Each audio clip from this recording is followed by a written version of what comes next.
जय हिंद दोस्तों, study Indian official के यूट्यूब चैनल में आपका स्वागत है।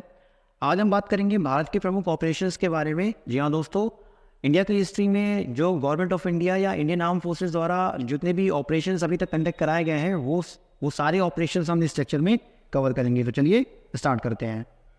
तो देखिए, बात करेंगे पहले ऑपरेशन के बारे में। पहला ऑपरेशन है ऑपरेशन पोलो। जी हाँ दोस्तों, मोस्ट इंपॉर्टेंट ऑपरेशन पोलो 1948 में कंडक्ट कराया गया था, जो कि था हैदराबाद के एनेक्सेशन को लेकर के।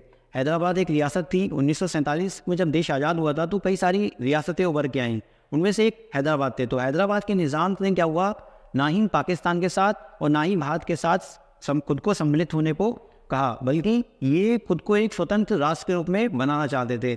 लेकिन उस टाइम जो सरदार वल्लभ भाई पटेल थे, उनको भारत में अलग अलग जो जितनी रियासतें थी वो सब भारत में ऐड करने के लिए बोला गया था। तो उसी के चलते हैदराबाद का एनेक्सेशन के लिए ऑपरेशन पोलो उस टाइम गवर्नमेंट ऑफ इंडिया द्वारा चलाया गया। तो ये ऑपरेशन एक तरह से मिलिट्री ऑपरेशन था, एक सैन्य अभियान था, जिसे इंडियन आर्मी द्वारा कंडक्ट कराया गया। लेकिन और इसे बाद में एक पुलिस एक्शन भी कहा गया। तो पुलिस एक्शन के तहत इंडियन आर्मी द्वारा इस मिलिट्री ऑपरेशन को अंजाम दिया गया। और सरदार वल्लभ भाई पटेल के प्रयासों द्वारा, जो कि निज़ाम उस टाइम बहुत ही उस टाइम निज़ाम के पास लगभग 24,000 की आर्मी हुआ करती थी। उस टाइम उसको निज़ाम्स को हराया और फाइनली हैदराबाद को इंडिया में मिला दिया। तो ये याद रखेंगे, ऑपरेशन पोलो इंपॉर्टेंट है, हैदराबाद की एनेक्सेशन को लेकर है, जो कि 1948 में कंडक्ट हुआ। दूसरे ऑपरेशन की बात करें, ऑपरेशन विजय। ऑपरेशन विजय का जो ईयर है वो 1961 में ऑपरेशन विजय को अंजाम दिया गया। और ये ऑपरेशन जो था वो to capture Goa and Daman and Diu. तो उस टाइम जो गोवा पुर्तगालियों के हाथ में था, तो पुर्तगालियों से गोवा और दमन एंड दीव को लेने के लिए इंडियन आर्म फोर्स ने एक मिलिट्री एक्शन को अंजाम दिया। और इस मिलिट्री एक्शन का नाम दिया ऑपरेशन का, वो ऑपरेशन विजय था। तो इसको याद रखेंगे कि पुर्तगाली से गोवा और दमन एंड दीव लेने के लिए जो ऑपरेशन कंडक्ट कराया गया वो ऑपरेशन विजय था, इंपॉर्टेंट है। आगे बात करेंगे ऑपरेशन ट्राइडेंट के बारे में। देखिए, ऑपरेशन ट्राइडेंट जो है वो 1971 जो इंडिया पाक वॉर हुआ था उसी का एक ऑपरेशन था, जो ईस्टर्न पाकिस्तान यानी बांग्लादेश को लेकर के था। वो ऑपरेशन ट्राइडेंट उसमें कंडक्ट कराया गया। तो उस टाइम क्या हुआ था कि 1971 में जो ईस्ट पाकिस्तान हुआ करता था, तो वहाँ के जो अवामी लीग के जो हेड हुआ करते थे शेख मुजीबुर रहमान, उन्होंने 26 मार्च 1971 को क्या हुआ, सेसेशन मतलब अलगाव की बात कह दी और अलग इंडिपेंडेंस मतलब बांग्लादेश एक देश की बात वहाँ उन्होंने बोली कि हम बांग्लादेश देश के तौर पे हम स्वतंत्र रहना चाहते हैं। तो फिर क्या हुआ कि जब ये बात वेस्ट पाकिस्तान जो अभी पाकिस्तान है उनको पता चली, तो उन्होंने वहाँ पे क्या हुआ, जेनोसाइड स्टार्ट कर दिया ईस्ट पाकिस्तान में जाकर के। और फिर वहाँ पे कई सारे युद्ध हुए। तो फिर इस युद्ध में जो बांग्लादेश की तरफ से लड़ रहे थे वो मुक्ति वाहिनी सेना लड़ रही थी, और इसको जो सपोर्ट मिल रहा था वो इंडियन गवर्नमेंट की तरफ से मिल रहा था। लेकिन तब क्या हुआ कि ये फाइट स्टार्ट हुई और ईस्टर्न पाकिस्तान में कई सारा बहुत जेनोसाइड हुआ, कई लोग मारे गए, कई लोगों को जो बंगाली वुमेन थे उनके साथ रेप हुआ, कई लाखों लोग इसमें मारे गए। तो फिर क्या हुआ कि जब मुक्ति वाहिनी सेना को जब इनडायरेक्टली तौर पे भारतीय सेना सपोर्ट कर रही थी, तो फिर पाकिस्तान ने क्या हुआ, पाकिस्तान ने डायरेक्ट 3 दिसंबर 1971 को क्या हुआ, पाकिस्तान ने इंडिया के एयर बेसिस पे, कई सारे एयर बेसिस पे हमला कर दिया। तो फिर ये डायरेक्ट एक्ट ऑफ वॉर माना गया। और फिर जब पाकिस्तान एयरफोर्स ने हमला किया, तो उसका जवाब देने के लिए इंडियन नेवी ने 3 दिसंबर और 4 दिसंबर की रात में 3 दिसंबर की रात में क्या हुआ कि जो पाकिस्तान का पोर्ट कराची है, जो कि हेडक्वार्टर माना जाता है पाकिस्तान नेवी का, वहाँ पे फुल ब्लोन अटैक कर दिया रात में। और वहाँ पे अटैक करते हुए वहाँ के कई सारे माइन स्वीपर हो गया या डिस्ट्रॉयर हो गए या कार्गो वेसल हो गए, जो कई सारे वहाँ पे डिस्ट्रॉयर थे पाकिस्तान नेवी के, कार्गो वेसल थे, और जो फ्यूल स्टोरेज टैंक थे उनको रातों रात मार गिराया। तो ये काफ़ी बड़ा एक डिवास्टेटिंग लॉस था पाकिस्तान का, और काफ़ी सफलता मिली थी उस दिन इंडियन नेवी को। तो उसी उपलक्ष्य में 4 दिसंबर के उपलक्ष्य में ही तब से 4 दिसंबर को नेवी डे भी मनाते हैं। तो याद रखिएगा कि इंडियन नेवी ने उस टाइम ऑपरेशन ट्राइडेंट किया था, जो कि 3 से 4 तारीख के बीच में हुआ था। और उन्होंने क्या हुआ था, कराची नेवल पोर्ट में अटैक कर दिया और वहाँ पे जितने भी उसके कई सारे इंपॉर्टेंट वेसल और डिस्ट्रॉय को नष्ट कर दिया, जिससे पाकिस्तान की काफ़ी हानि हुई थी। तो वो ऑपरेशन था ऑपरेशन ट्राइडेंट। इसी दौरान क्या हुआ, लगभग 4 से 5 दिनों बाद ऑपरेशन पाइथन, वो भी एक ऑपरेशन चलाया गया इंडियन नेवी द्वारा, जिसकी डेट लगभग 8 से 9 दिसंबर के बीच में था। 8 से 9 दिसंबर के बीच रात्रि में, देखिए ये ऑपरेशन रात्रि में क्यों कंडक्ट कराया गया, क्योंकि जो पाकिस्तान एयरफोर्स थे, उनके जो एयरफोर्स की जो फ्लाइट, जो उनके विमान थे, वो नाइट बॉम्बिंग कैपेबिलिटी में काफ़ी कमज़ोर थे, मतलब वो नाइट बॉम्बिंग नहीं कर सकते, रात में नहीं उड़ सकते थे। तो फिर क्या हुआ कि इंडियन नेवी ने ये जो ऑपरेशन थे वो रात में अंजाम दिए। तो ऑपरेशन पाइथन जो था वो 8 से 9 दिसंबर के बीच में 1971 में कंडक्ट हुआ। ये देखिए, ये follow up to operation Trident, जो ऑपरेशन ट्राइडेंट था उसी को फॉलो अप करते हुए ही ये ऑपरेशन पाइथन को अंजाम दिया गया। उसमें क्या हुआ कि इस ऑपरेशन में कुछ ऑयल स्टोरेज जो फैसिलिटी जो कराची पोर्ट में थी, उनको डिस्ट्रॉय कर दिया था। कई सारे फ्यूल टैंकर्स को नष्ट कर दिया गया, और जो वहाँ का एक जो फ्लीट टैंकर था पाकिस्तान का, PNS डक्का, उसको काफ़ी ज़्यादा नुकसान इंडियन नेवी द्वारा पहुँचाया गया। तो ये काफ़ी जो 2 ऑपरेशन हुए, ऑपरेशन ट्राइडेंट और ऑपरेशन पाइथन, इसके द्वारा पाकिस्तान जो वहाँ की आर्म फोर्सेस उसकी लगभग कमर टूट गई, जो कि ऑयल सप्लाई थी वो पूरी तरीके से ठप हो गई। जिसके तहत क्या हुआ, 16 दिसंबर को क्या हुआ कि पाकिस्तान ने आत्मसमर्पण कर दिया, सरेंडर कर दिया। लगभग उसके 93,000 सोल्जर्स, सबसे अभी तक के इतिहास में सबसे ज़्यादा जो संख्या में सरेंडर किया गया है वो यही है। लगभग 93,000 सोल्जर्स द्वारा as a prisoner of war के तहत इंडियन आर्मी को सरेंडर कर दिया गया। तो पाकिस्तान की तरफ से जो लेफ्टिनेंट जनरल थे वो A.K. नियाज़ी थे, और भारत की तरफ से जो लेफ्टिनेंट जनरल थे वो JS अरोरा थे। तो 16 दिसंबर को उन्होंने यहाँ पे 1971 में ईस्ट पाकिस्तान में भारत को इंस्ट्रूमेंट ऑफ सरेंडर, एक पत्र था इंस्ट्रूमेंट ऑफ सरेंडर, उसके तहत 16 दिसंबर 1971 में सरेंडर कर दिया गया। तो ये याद रखेंगे, ऑपरेशन ट्राइडेंट और ऑपरेशन पाइथन। आगे बात करूँगा ऑपरेशन मेघदूत की, इंपॉर्टेंट ऑपरेशन है। ऑपरेशन मेघदूत की बात करूँ तो ये 1984 में कंडक्ट किया गया इंडियन आर्मी द्वारा। तो 1984 में क्या हुआ, to control over the Siachen glacier in Kashmir by the Indian army. तो इंडियन आर्मी द्वारा सियाचिन ग्लेशियर, जो कि कश्मीर में है, ये काराकोरम रेंज पड़ती है, तो काराकोरम रेंज में जो एक glacier, important glacier, Siachen glacier, जो कि लॉन्गेस्ट ग्लेशियर है काराकोरम रेंज का, या पूरे वर्ल्ड में कह सकते हैं, जो उस काराकोरम रेंज का जो लॉन्गेस्ट ग्लेशियर है वो सियाचिन ग्लेशियर, उसको कंट्रोल करने के लिए ऑपरेशन मेघदूत जो कि भारत द्वारा चलाया गया था। अगर इसकी हाइट की बात करें तो ये लगभग सी लेवल से जो ऊंचाई है इसकी लगभग 5753 मीटर इसकी ऊंचाई है। और जो इंडिया का जो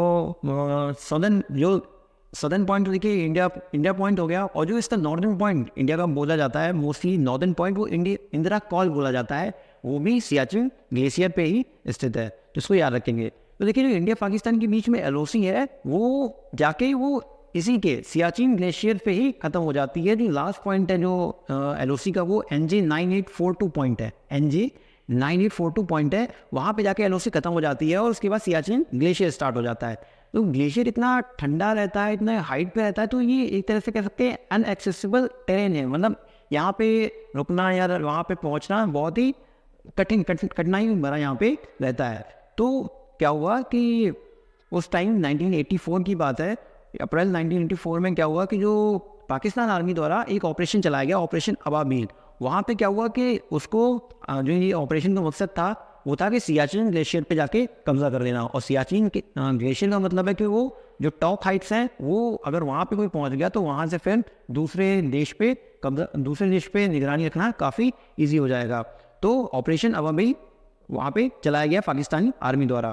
तो फिर क्या हुआ कि जब ऑपरेशन सियाचिन में चलाना है तो फिर उसके लिए उसके अकॉर्डिंग जो वहाँ का वेदर है उसके अकॉर्डिंग वहाँ पे क्लोथ होने चाहिए। तो पाकिस्तान ने क्या हुआ कि लंदन में एक लंदन आउटफिटर्स करके एक कंपनी है, वहाँ पे ऑर्डर दिए गए कि जो आर्कटिक वेदर जो क्लोथ्स होते हैं उनका ऑर्डर दिया गया।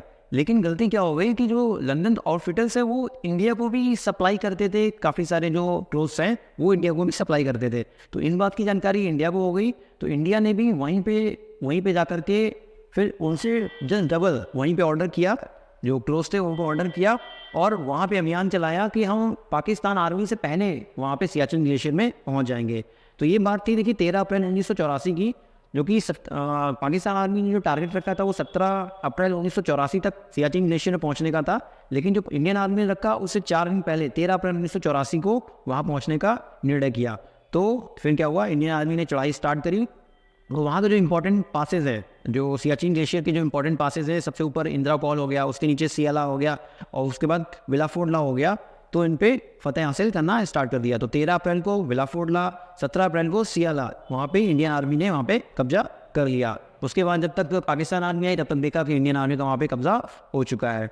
तो तब से 1984 से जो सियाचिन ग्लेशियर है वो इंडिया के कंट्रोल में तब से बना हुआ है। उसके बाद में देखिए पाकिस्तान ने 2 बार अटेम्प्ट किया, 1987 में और 1989 में 2 बार अटेम्प्ट किया और कई सारी विजय उन्होंने हासिल करी। एक पोस्ट इंपॉर्टेंट है, जो एक हाईएस्ट पोस्ट है वहाँ की, वो पाकिस्तान ने कैप्चर की और उसका नाम कैद पोस्ट रखा। लेकिन बाद में जो सूबेदार बाना सिंह ने ऑपरेशन राजीव चलाया और वो जो कैद पोस्ट थी वो पाकिस्तान से छीन ली और बाद में वो उस पर अपना कंट्रोल स्थापित कर लिया और बाद में इंडियन गवर्नमेंट ने उस पोस्ट का नाम बाना पोस्ट रख दिया। और जो बाना पोस्ट है वो हाईएस्ट बैटल फील्ड पोस्ट है सियाचिन ग्लेशियर में, या वर्ल्ड में भी कह सकते हैं। वर्ल्ड में जो हाईएस्ट बैटल फील्ड की जो पोस्ट है वो बाना पोस्ट है। लगभग 6749 6749 मीटर ऊंचाई पे स्थित ये पोस्ट है। तो ये भी याद रखेंगे कि सियाचिन ग्लेशियर पे कब्जा करने के लिए भारत ने 1984 में ऑपरेशन मेघदूत चलाया था। आगे बात करें, देखिए अगला जो इंपॉर्टेंट ऑपरेशन है वो ऑपरेशन ब्लू स्टार है। ऑपरेशन ब्लू स्टार 1984 में चलाया गया था to flush out militants led by Jarnail Singh Bhindranwale. BHN, देखिए BHIN DRAWALE वाला, who had fortified themselves inside the Golden Temple in Amritsar Punjab. देखिए जो भिंदेवाला था ये एक पंजाब में अलग स्टेट की मांग कर रहा था, खालिस्तानी की।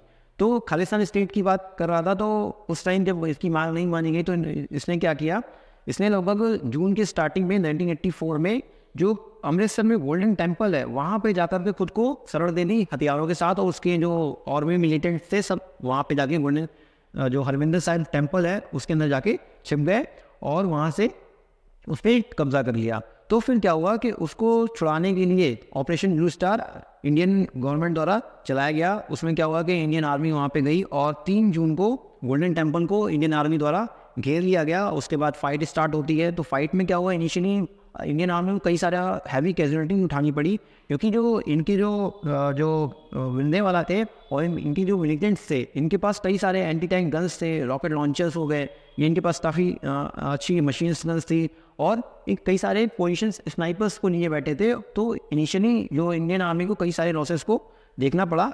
तो जब इंडियन आर्मी देख रही है कि कई सारा कैजुअलिटीज हो रही है, तो फिर क्या हुआ कि 6 जून 1984 को इंडियन आर्मी ने वहाँ पे टैंक्स मंगाने की घोषणा की। तो जब वहाँ पे इंडियन आर्मी के टैंक्स आए तो फिर क्या हुआ कि टैंक्स के द्वारा अकाल तख्त जो कि गोल्डन टेम्पल के अंदर पड़ता है तो वहाँ पे अटैक किया गया और उस अटैक में क्या होता है कि भिंदेवाला की डेथ हो जाती है। और अब जब टैंक्स लेके मंगा लिए गए तो वहाँ पे गोल्डन टेम्पल के अंदर जो गोल्डन टेम्पल को काफ़ी नुकसान हुआ, जो अकाल तख्त था उसको काफ़ी नुकसान हुआ, अंदर एक लाइब्रेरी थी वो भी काफ़ी ज़्यादा वहाँ पे नुकसान हुआ। तो इससे क्या हुआ कि सिख संप्रदाय के लोगों की जो भावना है वो आहत मानी गई। तो इसके तहत फिर क्या हुआ कि बाद में जब 31 अक्टूबर आया, 31 अक्टूबर 1984 की बात करें तो 31 अक्टूबर को जो उस टाइम तत्कालीन प्रधानमंत्री हुआ करती थी इंदिरा गांधी, उनको क्या हुआ कि उनके जो बॉडीगार्ड थे, वो सिख बॉडीगार्ड थे, उनके द्वारा उनकी गोली मार के हत्या कर दी गई। तो उसके बाद फिर क्या हुआ कि दिल्ली में भी कई सारे राइट्स हुए, तो Delhi rights anti Sikh rights हुए जिसमें 3000 से ज़्यादा सिखों की हत्या कर दी गई। उसके बाद बहुत सारे 1985 में जो एक इंडियन फ़्लाइट थी, एयर इंडिया की फ़्लाइट थी करिश्का नाम से, तो वो भी मॉन्ट्रियल से जो दिल्ली आ रही थी उसको भी बम ब्लास्ट के द्वारा उड़ा दिया गया, उसमें 329 लोग मारे गए। उसके बाद कई सारे और राइट्स हुए। जो अकाली दल के हेड हुआ करते थे उस टाइम हरचंद सिंह लोंगेवाला, उनको भी हत्या कर दी गई। उन्होंने क्या हुआ था कि राजीव गांधी के साथ एक पैक्ट साइन किया था, तो वो सिखों के अगेंस्ट वो मानते थे। तो सिखों ने जो कई सारे जो सिख मिलिटेंट्स थे उसने जो हरचंद सिंह लोंगेवाला उनकी हत्या कर दी। फिर 1986 में क्या हुआ, जो उस टाइम के ऑपरेशन ब्लू स्टार के जो हेड हुआ करते थे, चीफ ऑफ आर्मी उस टाइम थे जनरल AS वैन थे, उन्होंने ऑपरेशन ब्लू स्टार को हेड किया हुआ था, उनकी भी हत्या कर दी जाती है। तो इस तरह से कई सारे राइट्स इस टाइम पे क्रिएट किए गए थे। तो ये याद रखिए ऑपरेशन ब्लू स्टार क्या था कि जो गोल्डन टेम्पल्स थे उसके अंदर जो मिलिटेंट्स थे उनको हटाने का काम इंडियन आर्मी द्वारा किया गया। तो उस टाइम जो ऑपरेशन चलाया गया था वो ऑपरेशन ब्लू स्टार था। उसके बाद देखिए क्या हुआ कि 1986 में और 1988 में ऑपरेशन ब्लैक थंडर चला गया। इसमें क्या हुआ था कि फिर से दोबारा गोल्डन टेम्पल में क्या हुआ कि कुछ एक्सट्रीमिस्ट थे, कुछ उग्रवादी थे, उन्होंने दोबारा गोल्डन टेम्पल पे कब्जा कर लिया तो इसको छुड़ाने के लिए फिर से इंडियन आर्मी द्वारा ऑपरेशन ब्लैक थंडर चलाया गया। लेकिन इस बार सावधानी ये बरती गई कि इस बार जो फुल मीडिया कवरेज इस बार दिया गया और किसी भी सेक्रेट बिल्डिंग्स को कोई भी नुकसान नहीं कराया गया, क्योंकि 1984 में देखा कि कई सारी जो सेक्रेट बिल्डिंग्स से उनको नुकसान हुआ, जिनकी वजह से कई सारे दंगे हुए, कई सारे लोगों की हत्या कर दी गई। तो इस बार इस बात का ध्यान रखा गया कि किसी तरीके से सेकंड बिल्डिंग्स को कोई नुकसान ना हो। और उसके बाद क्या हुआ कि 1992 तक, लगभग 1992 तक यहाँ पे प्रेसिडेंट रूल क्योंकि कई सारी मिलिटेंसी घटनाएं यहाँ पे देखी गई, तो लगभग 1992 तक यहाँ पे प्रेसिडेंट रूल लगा रहा। उसके बाद क्या हुआ, 1992 में आम चुनाव होते हैं पंजाब में और बेअंत सिंह वहाँ के सीएम बनते हैं, लेकिन उनकी भी हत्या 1995 में सुसाइड बॉम्बर द्वारा कर दी जाती है। तो ये याद रखेंगे ऑपरेशन ब्लैक थंडर। आगे बात करेंगे ऑपरेशन पूवाली की। देखिए ऑपरेशन पूवाली कंडक्ट कराया जाता है 1987 में, इंडियन एयरफोर्स का ऑपरेशन था। देखिए श्रीलंका में क्या था कि सिंगला मेजोरिटी और तमिल माइनॉरिटी के बीच में हमेशा लड़ाइयाँ होती रहती थी, क्योंकि वहाँ पे सिंगला जो है मेजोरिटी में थे और जो तमिल्स थे वो माइनॉरिटी में थे, और वो श्रीलंका के नॉर्थ पार्ट में रहते थे। जो नॉर्थ पार्ट है वो जाफना प्रोविंस कहलाता है, वहाँ पे ये तमिल रहते थे। तो वो तमिल क्या करते थे, तमिल बोलते थे, एक तमिल इलम स्टेट की मांग करते थे कि हमें यहाँ पे तमिल इलम स्टेट दे दिया जाए जाफना के द्वारा, जो जाफना में स्थित होगा। लेकिन क्या होता था कि श्रीलंका जो गवर्नमेंट थी वो कभी भी इनकी बातों को नहीं मानती थी। तो उसी टाइम पे क्या हुआ, 1976 में क्या हुआ, LTT का गठन हुआ, लिबरेशन टाइगर ऑफ तमिल इलम का गठन हुआ। तो बाद में वो क्या हुआ कि एक अलग स्टेट, एक ऑटोनोमस स्टेट की मांग करते थे तमिल इलम की।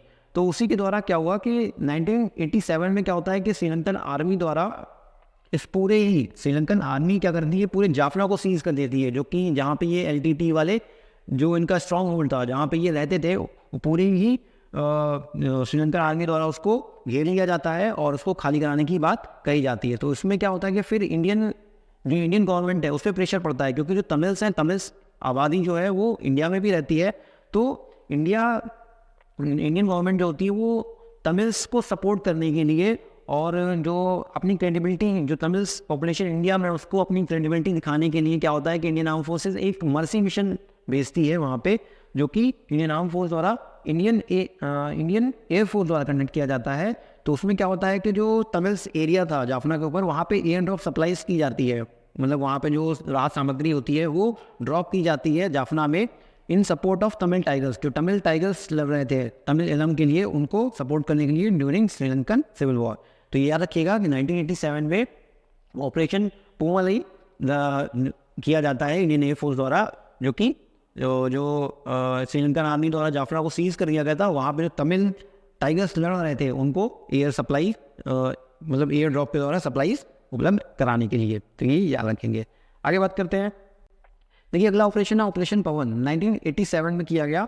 ऑपरेशन पवन देखिए क्या था कि जब ये मैंने अभी पीछे ऑपरेशन पूवाली बताया, तो पूवाली के बाद क्या हुआ कि श्रीलंकन जो गवर्नमेंट है वो बैकफुट पे आ गई, क्योंकि ज़्यादा कुछ हुआ नहीं इसमें। तो फिर क्या हुआ, जब देखा कि इंडियन सपोर्ट मिल रहा है तमिल्स को, तो फिर क्या हुआ कि जो श्रीलंकन गवर्नमेंट थी उसने क्या हुआ कि टाई अप किया, एक अकॉर्ड किया, पीस अकॉर्ड साइन किया इंडिया के साथ 1987 में। और उसके तहत बोला गया कि श्रीलंका द्वारा बोला गया कि हम एक रीजनल ऑटोनॉमी तमिल्स को देंगे, मतलब कुछ क्षेत्र जो है तमिल्स को ऑटोनॉमी के तौर पे दिया जाएगा, लेकिन शर्त ये रखी कि जो तमिल्स मिलिटेंट है उनको सरेंडर करने के लिए बोला गया श्रीलंका की तरफ से। तो ये पीस अकॉर्ड इंडिया श्रीलंका का भी साइन हुआ, तो इसमें सरेंडर के लिए बोला गया। लेकिन क्या हुआ, जो LTT के ग्रुप थे, तो LTT का जो हेड था उस टाइम, देखिए प्रभाकरन उस टाइम उसका हेड हुआ करता था, तो उसने इस पीस अकॉर्ड को मानने से इनकार कर दिया और उसने मना कर दिया। तो फिर इंडिया को फिर प्रेशर पड़ा कि अब LTT को वहाँ से हटाए। तो फिर इंडियन आर्म फोर्सेस थी, तो उसने क्या हुआ, ऑपरेशन पवन चलाया। तो ऑपरेशन पवन 1987 में कंडक्ट किया। तो देखिए इसमें लिखा हुआ to take control over Jaffna from the liberation tiger of Tamil Eelam. ठीक है, तो जो वहाँ के LTT ग्रुप था उसको टैकल करने के लिए इंडियन पीस कीपिंग फोर्स द्वारा ये ऑपरेशन चलाया गया। तो इसको याद रखेंगे, इंपॉर्टेंट है।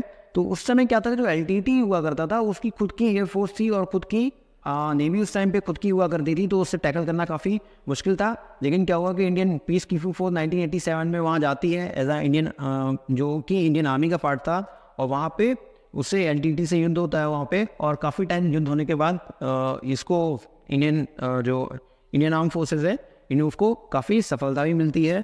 और जाफना जो वहाँ का हेडक्वार्टर था, जाफना यूनिवर्सिटी जो LTT का हेडक्वार्टर बोला जाता है, वहाँ पे उस पर भी कंट्रोल स्थापित कर लिया जाता है। तो ये LTT क्या करता था, वो यूज़ करते थे चिल्ड्रन और वुमेन्स को एज अ सुसाइड बॉम्बर। तो ये भी काफ़ी खतरनाक था। जो पीस कीपिंग फोर्स वहाँ पे गई थी, कई सारे माइंस बिछा के रखे थे, तो ये काफ़ी चुनौतियों भी सामना करना पड़ा। तो इसके बाद क्या हुआ कि जब तमिल्स के अगेंस्ट जब ये इंडियन आर्मी ने ऑपरेशन चलाया, तो फिर क्या हुआ, तमिल्स काफ़ी गुस्से में आ गए और उन्होंने फिर बाद में क्या हुआ कि देखा कि उनकी भावनाएं आहत हुई हैं। तो फिर जो उस टाइम के प्राइम मिनिस्टर थे इंडिया के, राजीव गांधी, उनकी भी हत्या कर दी जाती है 21 मई 1991 को। एक सुसाइड बॉम्बर, एक महिला आती है सुसाइड बॉम्ब बन के, और वहाँ पे उसको खुद को ब्लास्ट कर लेती है, जिसमें क्या होता है, उस टाइम राजीव गांधी की कारण बहुत से मृत्यु हो जाती है उसमें। तो ये याद रखेंगे कि ऑपरेशन पवन 1987 में किया गया था, जो कि तमिलनाडु पे कंट्रोल करने को लेकर था। फिर बात करते हैं ऑपरेशन कैक्टस की। देखिए ऑपरेशन कैक्टस 1988 में किया गया। तो ये क्या था, देखिए ऑपरेशन कैक्टस जो किया गया वो मालदीव्स में किया गया। तो मालदीव्स क्या है कि लगभग 200 कोरल आइलैंड्स का एक ग्रुप माना जाता है मालदीव्स। कोरल्स कई सारे पाए जाते हैं। तो कोरल्स, जो इसका नाम कैक्टस रखा गया, वो लगभग इसीलिए रखा गया, तो कोरल से वो लगभग कैक्टस के समान दिखते हैं, इस वजह से इसका नाम ऑपरेशन कैक्टस रखा गया। तो ये ऑपरेशन क्यों किया गया, to neutralise a coup attempt in the Maldives by the Indian arm forces. तो इंडियन आर्म फोर्सेज के द्वारा वहाँ पे जो मालदीव्स में कूप अटेम्प्ट किया गया था, तख्ता पलट के लिए जो प्रयास किया गया था, उसको रोकने के लिए ऑपरेशन कैक्टस भारतीय जो आर्म फोर्सेज द्वारा है, उनके द्वारा चलाया गया था। देखिए उस टाइम पे जो वहाँ के राष्ट्रपति थे, वो प्रेसिडेंट हुआ करते थे अब्दुल गयूम वहाँ के प्रेसिडेंट हुआ करते थे। और इससे पहले भी कई बार मालदीव्स में, कई बार 3 बार, वो 1980 में, 1983 में और 1988 में कूप अटेम्प्ट का प्रयास किया गया था। तो वो जो लास्ट बार 1988 में जो कूप अटेम्प्ट का प्रयास किया गया, वो श्रीलंका के जो तमिल मिलिटेंट्स थे, उनके द्वारा ये कूप का प्रयास किया गया।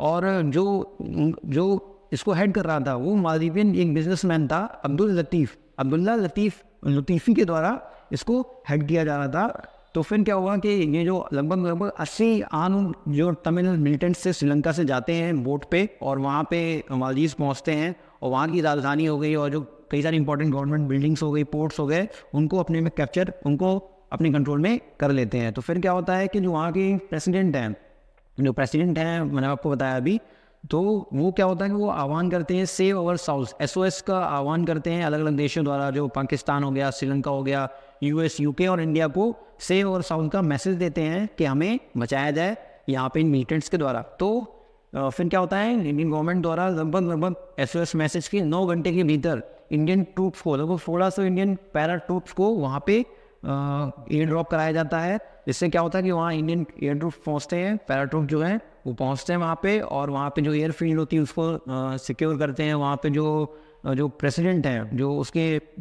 मालदीव के प्रेसिडेंट थे गयूम, उनको अपने रेस्क्यू, वहाँ पे उनको रेस्क्यू किया जाता है। और बाकी बाद में उसकी जो कैपिटल थी वहाँ की मालदीव की कैपिटल मालेबो, उसको भी कंट्रोल कर लिया जाता है। तो ये फिर याद रखेंगे कि जो ऑपरेशन चलाया गया था इंडियन आर्म फोर्सेज द्वारा, वो ऑपरेशन कैक्टस के तौर पे चलाया गया था 1988 में। तो ये भी इंपॉर्टेंट है। आगे बात करें ऑपरेशन शक्ति की, इंपॉर्टेंट ऑपरेशन है। देखिए ऑपरेशन शक्ति जो है वो 11 मई और 13 मई 1998 को चलाया गया। तो ये ऑपरेशन शक्ति क्या था, ये पोखरण में जो न्यूक्लियर टेस्ट हुए उसको ऑपरेशन शक्ति बोला गया। देखिए code name of the nuclear test conducted by India in Pokhran. तो राजस्थान के पोखरण में जो न्यूक्लियर टेस्ट किया गया, उसको जो नाम दिया गया वो ऑपरेशन शक्ति नाम दिया गया। तो देखिए 11 मई 1998 को क्या हुआ कि 3 टेस्ट किए गए, और 13 मई 1998 को 2 टेस्ट, कुल मिला के 5 टेस्ट हुए जो कि न्यूक्लियर टेस्ट किए गए भारत के द्वारा। तो ये भी याद रखेंगे, इंपॉर्टेंट। जो इसका नाम दिया गया था वो ऑपरेशन शक्ति नाम दिया था। आगे बात करेंगे, देखिए जो अगला ऑपरेशन है वो ऑपरेशन विजय है। देखिए हमने एक ऑपरेशन विजय देखा था 1968 में, जो कि गोवा पे कैप्चर करने, तो गोवा और दमन द्वीप पे कैप्चर करने के लिए था। तो अगला जो ऑपरेशन है वो 1998 में कारगिल वॉर जो हुआ था, उसमें ऑपरेशन विजय चलाया गया था इंडियन आर्मी द्वारा। तो इसमें क्या हुआ था कि कुछ इन्फिल्ट्रेटर्स आ गए थे, जो कि जो हाईएस्ट होने की उस टाइम पे इंडिया और पाकिस्तान के बीच में ये था कि जब सर्दियाँ शुरू होती हैं तो होती थी, तो फिर क्या होता, जो फॉरवर्ड पोस्ट थी, जो कारगिल क्षेत्र में जो फॉरवर्ड पोस्ट होती थी, उसमें उनसे वो पीछे हट जाया करते थे। और जब दोबारा बसंत स्टार्ट होता था, स्प्रिंग आता था, स्प्रिंग सीजन आता था, तो दोबारा वो उस पोस्ट पे आ जाते थे। लेकिन इस बार क्या हुआ कि पाकिस्तान आर्मी ने क्या किया कि जो कुछ घुसपैठिए उससे पहले ही विंटर सीजन में ही वहाँ पे उनकी एंट्री करा दी। तो उन्होंने क्या हुआ कि कारगिल के क्षेत्रों में कई सारे वहाँ पे इन्फिल्ट्रेटर्स आ गए, जिन्होंने वहाँ पे जो फॉरवर्ड पोस्टिंग जो खाली कर दी गई थी उन पे फिर से कब्जा कर लिया गया और फिर वहाँ से अटैक किया जा रहा था। तो वहाँ पे कुछ जो लोकल सेफर्ड थे उन्होंने इंडियन आर्मी को बताया कि वहाँ पे कई सारे मिलिटेंट्स घुस आए हैं और वहाँ पे फॉरवर्ड पोस्ट पे जो खाली थी उन पे कब्जा कर लिया गया है। तो वहाँ से फिर इंडिया को दिक्कत क्या थी कि इंडिया का एक क्रूशियल लिंक है वहाँ पे NH1, जो वहाँ NH1D है, जो कि श्रीनगर से लद्दाख जाता है, श्रीनगर से लेह को जोड़ता है, उससे बहुत करीब वो पोस्ट थी। तो इसका मतलब ये था कि अगर वो उस फॉरवर्ड पोस्ट पे रहते तो वो जो श्रीनगर से लेह के लिए जो NH1D जा रहा है उस पर वो कब्जा कर सकते थे। जिसके बाद क्या होता कि वो नेगोशिएट करते जो कश्मीर इशू था या जो सियाचिन 1984 में जो सियाचिन में हमने कैप्चर किया था, फिर हमें उस पर नेगोशिएट करना पड़ता। तो इस वजह से वहाँ पे जाके उन्होंने कैप्चर कर लिया। तो बहुत ही इंपॉर्टेंट पॉइंट था हमें वहाँ से उसको फिर से वापस लेने के लिए। तो फिर इंडियन आर्मी ने ऑपरेशन विजय चलाया, जिसके तहत 4 जुलाई तक हमने टाइगर हिल, टोलोलिंग जो हिल है वहाँ पे उस पर कब्जा वापस से इंडिया ने उस पर कब्जा किया गया। और इसमें जो बोफोर्स की जो बोफोर्स तोप हैं उसकी काफ़ी भूमिका निभाई गई, काफ़ी अच्छी भूमिका रही इंडिया को ऊपर पहुँचने में। जो फॉरवर्ड पोस्ट हैं बोफोर्स फील्ड हॉविज़र नाम से कई जो तोप हैं, इसमें काफ़ी हेल्प करी भारत की इस ऑपरेशन में। तो याद रखेंगे ऑपरेशन विजय कब चला गया, 1999 में। आगे देखिए अगला ऑपरेशन ऑपरेशन सफ़ेद सागर। ये भी देखिए उसी दौरान 1999 में जो कारगिल वॉर हुआ था तभी चला गया था। तो इसमें क्या हुआ था, इंडियन एयरफोर्स द्वारा ये जो चला गया वो इंडियन एयरफोर्स द्वारा assign to the Indian air force role in acting jointly with ground troops during the Kargil war. देखिए ग्राउंड ट्रूप जो इंडियन आर्मी थी उनको ऊपर चढ़ने में काफ़ी दिक्कतें हो रही थी, तो इंडियन जो एयरफोर्स है उसके द्वारा कई सारी जो हेल्प की गई, जो मिग 21 था या मिग 27 था, मिग 23 था या जगुआर या मिराज 2000 जो एयरक्राफ्ट थे इंडियन एयरफोर्स द्वारा, उन्होंने वहाँ पे जाके फॉरवर्ड पोस्ट पे जाके वहाँ पे अटैक किया, जिससे क्या हुआ कि जो इंडियन ग्राउंड ट्रूप्स है उनको आगे बढ़ने में आसानी मिली। तो जो इंडियन एयरफोर्स द्वारा जो ऑपरेशन किया गया था उसका नाम ऑपरेशन सफ़ेद सागर था, ये भी याद रखेंगे। आगे इंपॉर्टेंट ऑपरेशन की बात करें, ऑपरेशन खुकरी, जो कि 2000 ईयर में किया गया था operation khukri.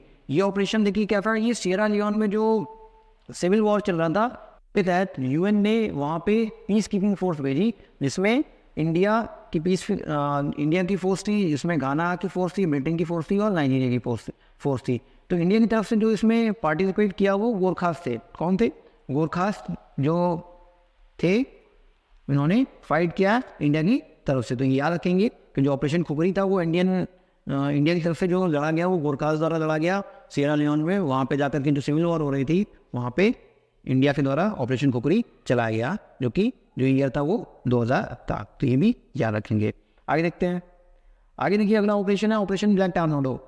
Operation black tornado ये ऑपरेशन जो कंडक्ट कराया गया वो 2008 में कराया गया NLG कमांडोज द्वारा।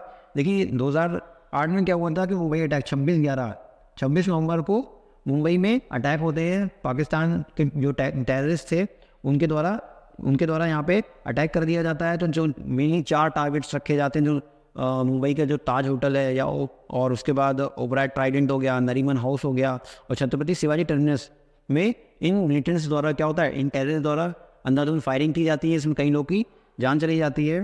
तो इसमें 10 लोग, लश्कर तैयबा के लगभग 10 लोग वहाँ से जो मिलिटेंट्स थे वो बाई बोट द्वारा मुंबई में आते हैं और फिर यहाँ पे अटैक करते हैं। तो उसमें से भी आपको पता होगा एक अजमल कशाब था। अजमल कशाब वहाँ पे अरेस्ट किया गया था तुकाराम मामले द्वारा। इनकी अरेस्ट करते समय इनकी भी जब फाइटिंग होती है उससे, तो उसमें भी इनकी भी हत्या हो जाती है। तो अजमल कशाब पकड़ा जाता है। लेकिन उसके बाद जो और भी कई सारे मिलिटेंट्स थे वो जो उनको पकड़ने के लिए जो ऑपरेशन चलाया गया वो NLG कमांडो द्वारा चलाया गया ऑपरेशन ब्लैक टॉर्नेडो। इसके तहत जो और भी जितने भी मिलिटेंट्स बचे थे उनको भी इसके द्वारा मार गिराया गया। ये याद रखेंगे कि 2008 में मुंबई अटैक्स के बाद जो NLG द्वारा ऑपरेशन चलाया गया था उसका नाम ब्लैक टॉर्नेडो था। तो ये इंपॉर्टेंट है मुंबई अटैक्स का। आगे बात करेंगे तो ऑपरेशन राहत चलाया गया। देखिए 2015 में इंपॉर्टेंट ऑपरेशन है ये भी। तो इसमें क्या हुआ था कि जो यमन सिविल वॉर चल रही थी उस टाइम पे, तो वहाँ से इंडियन सिटीजन्स और जो फॉरेन नेशनल्स, मतलब जो भारतीय बाहर रह रहे हैं, विदेशों में रह रहे हैं और जो भारतीय नागरिक थे, उनको वहाँ से निकालने के लिए, यमन से निकालने के लिए इंडियन आर्म फोर्सेस द्वारा जो ऑपरेशन चलाया गया, ऑपरेशन राहत चलाया गया। इसमें जो इसको लीड कर रहे थे वो जनरल VK सिंह, जो उस टाइम के जनरल थे उस टाइम, तो इनके द्वारा हेड किया गया ऑपरेशन। वीके सिंह जो उस टाइम के जनरल थे उनके द्वारा ऑपरेशन राहत को हेड किया गया, जिसमें क्या हुआ कि जो C-17 ग्लोब मास्टर हो गए और इंडियन सिविल एयरक्राफ्ट हो गए, इंडिया के जो एयरक्राफ्ट थे उनको वहाँ पे ले जाया गया, और कई सारे सी रूट्स के तहत भी जो वहाँ की कैपिटल है सना, वहाँ से येमन की कैपिटल सना से भारतीयों को बचा करके वापस लाया गया था। तो ये याद रखेंगे कि येमन क्राइसिस के दौरान ऑपरेशन राहत चलाया गया। आगे बात करेंगे ऑपरेशन संकट मोचन की। ये 2016 में ऑपरेशन किया गया। ये जूबा क्लैशेज, जो साउथ सूडान की राजधानी है जूबा, उस टाइम पे वहाँ पे क्लैशेज हुए थे, कई सारे वहाँ पे सिविल वॉर स्टार्ट हो गई थी। तो उस समय जो भारतीयों द्वारा जो भारतीयों को वहाँ से निकालने के लिए जो ऑपरेशन चलाया गया वो ऑपरेशन संकट मोचन चलाया गया, और इसको भी जो लीड कर रहे थे वो वीके सिंह, जो उस टाइम के जनरल थे वीके सिंह, उनके द्वारा इसको लीड किया गया। यहाँ से 2 C-17 ग्लोब मास्टर्स वहाँ पे भेजे गए, और वहाँ से इंडियन सिटीजन्स और जो फॉरेन नेशनल्स थे, जो भारतीय जो विदेश में रहते थे, उनको वहाँ से वापस निकाला गया ऑपरेशन संकट मोचन द्वारा। तो ये भी याद रखेंगे। आगे बात करेंगे, आगे जो वो ऑपरेशन है वो ऑपरेशन बंदर है। देखिए 2019 में कंडक्ट किया गया। एयर स्ट्राइक इन बालाकोट, देखिए बालाकोट में जो एयर स्ट्राइक हुई थी उसमें जो नाम रखा गया था इंडियन एयरफोर्स द्वारा, तो उस ऑपरेशन को ऑपरेशन बंदर कहा गया। ये क्या था, एक प्रतिकार था, रिटेलिएशन था for Pulwama terrorist attack in India. लेकिन क्या होता है कि 14 फरवरी 2019 को क्या हुआ कि पुलवामा अटैक होता है, जिसमें 40 CRPF के जवानों की हत्या कर दी जाती है। एक सुसाइड बॉम्बर व्हीकल इनकी गाड़ी से टकराता है और लगभग 40 CRPF के जवानों की हत्या हो जाती है। तो ये पुलवामा अटैक का रिटेलिएशन जो किया जाता है वो एयर स्ट्राइक द्वारा किया जाता है। इसमें लगभग 12 इंडियन एयरफोर्स के मिराज 2000 जो एयरक्राफ्ट हैं वो फाइटर जैश ए मोहम्मद की ट्रेनिंग कैंप जो कि बालाकोट में था, वहाँ पे 26 फरवरी को अर्ली मॉर्निंग में जाते हैं और वहाँ पे स्ट्राइक करके वापस आते हैं। तो ये जो फिर ऑपरेशन नाम दिया गया था इंडियन एयरफोर्स द्वारा, वो ऑपरेशन बंदर था। तो ये याद रखेंगे। आगे बात करेंगे ऑपरेशन समुद्र सेतु की। ये 2020 में किया गया। तो ये समुद्र सेतु क्या था, देखिए समुद्र सेतु इंडियन नेवी द्वारा किया गया। तो जो कोविड-19 पेंडेमिक के दौरान जो बाहर विदेशों में इंडियन सिटीजन थे उनको इंडियन नेवी द्वारा वापस भारत में लेके आया गया। तो इंडियन नेवी द्वारा जो ऑपरेशन का नाम रखा गया वो ऑपरेशन समुद्र सेतु था। और देखिए इसी के साथ ही वंदे भारत मिशन भी चला था। कौन सा, वंदे भारत मिशन भी साथ ही साथ कंडक्ट किया गया था। तो इसके तहत भी क्या हुआ था, इसके तहत भी जो भारत के नागरिक थे उनको वापस बुलाया गया। तो ये याद रखेंगे। और ये जो वंदे भारत मिशन था ये एक तरह से बिगेस्ट सिविलियन इवैक्यूएशन एक्सरसाइज थी, ये याद रखेंगे। सबसे ज़्यादा नागरिकों को कहीं से वापस लाने के लिए जो ऑपरेशन किया गया वो ऑपरेशन वंदे भारत था। तो ये याद रखेंगे। आगे बात करेंगे ऑपरेशन गंगा की। तो ऑपरेशन गंगा 2022 में किया गया to bring back all Indian national from Ukraine amid Russian Ukraine war. देखिए जब रशिया और यूक्रेन में टेंशन हुई थी, जब वहाँ वॉर चल रहे थे, तो यूक्रेन में फंसे भारतीयों को भारत वापस लाने के लिए operation Ganga Indian arm forces द्वारा कंडक्ट कराया गया। तो ये भी याद रखेंगे, इंपॉर्टेंट है। आगे बात करें, आगे देखिए ऑपरेशन दोस्त किया गया 2023 में। ये 2023 के हैं, काफ़ी इंपॉर्टेंट है, इन चारों ऑपरेशन पे याद रखिएगा। तो ऑपरेशन दोस्त क्या था, to assist Turkey and Syria during battling with earthquake. तो देखिए क्या हुआ कि जब अभी क्या हुआ हाल ही में टर्की और सीरिया में 2023 में भूकंप आया था, तो वहाँ पे सर्च और रेस्क्यू ऑपरेशन भारतीय सरकार द्वारा चलाया गया। तो उस सर्च और रेस्क्यू ऑपरेशन को जो ऑपरेशन का नाम दिया गया था वो ऑपरेशन दोस्त दिया गया था। तो ये याद रखेंगे, पूछा जाएगा ऑपरेशन दोस्त क्या था। तो टर्की और सीरिया में जो भूकंप आया था वहाँ पे खोज और बचाव अभियान जो भी भारत सरकार द्वारा चलाया गया वो उसका नाम ऑपरेशन दोस्त था, जो कि 2023 में कंडक्ट किया गया। आगे बात करेंगे ऑपरेशन कावेरी। ये भी 2023 में कंडक्ट कराया गया to evacuate Indian citizen from Sudan by the Indian arm forces. तो इंडियन आर्म फोर्सेज द्वारा क्या हुआ कि जो सूडान है, तो सूडान से जो सूडान का एक पोर्ट है, इंपॉर्टेंट पोर्ट है, पोर्ट सूडान नाम से ही है। तो वहाँ पे क्या हुआ कि वहाँ से मोस्टली जो इंडियंस थे वहाँ से उसको वापस लाने के लिए ऑपरेशन कावेरी चलाया जाता है इंडियन नेवी द्वारा। तो ये याद रखेंगे, इंडियन नेवी द्वारा सूडान में फंसे भारतीयों को भारत में लाने के लिए 2023 में ऑपरेशन कावेरी चलाया गया। आगे बात करेंगे ऑपरेशन करुणा की। ऑपरेशन करुणा 2023 में चलाया गया। तो ये क्या था, टू हेल्प म्यांमार। देखिए अभी हाल ही में क्या हुआ था, म्यांमार में साइक्लोन चक्रवात आया था, मोचा नाम से चक्रवात आया था। तो म्यांमार में फिर असिस्टेंट मतलब वहाँ पे सहायता प्रदान करने के लिए भारत सरकार द्वारा ऑपरेशन करुणा चलाया गया, जो कि 2023 में हुआ था। तो ये भी याद रखेंगे। आगे बात करेंगे ऑपरेशन अजय 2023 में चलाया गया और हाल ही में चलाया जा रहा है। तो ये क्या था कि जो अभी जो हाल में इजराइल और हमास के बीच में वॉर चल रही है, जो पैलेस्टाइन के जो सपोर्टेड हमास जो है और जो इजराइल के बीच में जो वॉर चल रही है, जो युद्ध हो रहा है, तो वहाँ से जो इजराइल में फंसे जो भारतीय हैं, जो इंडियन सिटीजन्स हैं, उनको वापस लाने के लिए इंडिया में ऑपरेशन अजय चलाया जा रहा है। तो ये भी याद रखेंगे, मोस्ट इंपॉर्टेंट है। तो उम्मीद करता हूँ आज का सेशन आपको समझ में आया होगा, पसंद आया होगा। तो अगर ये पसंद आया तो इसको लाइक करिएगा, शेयर करिएगा और चैनल को जरूर सब्सक्राइब करिएगा। Thank you.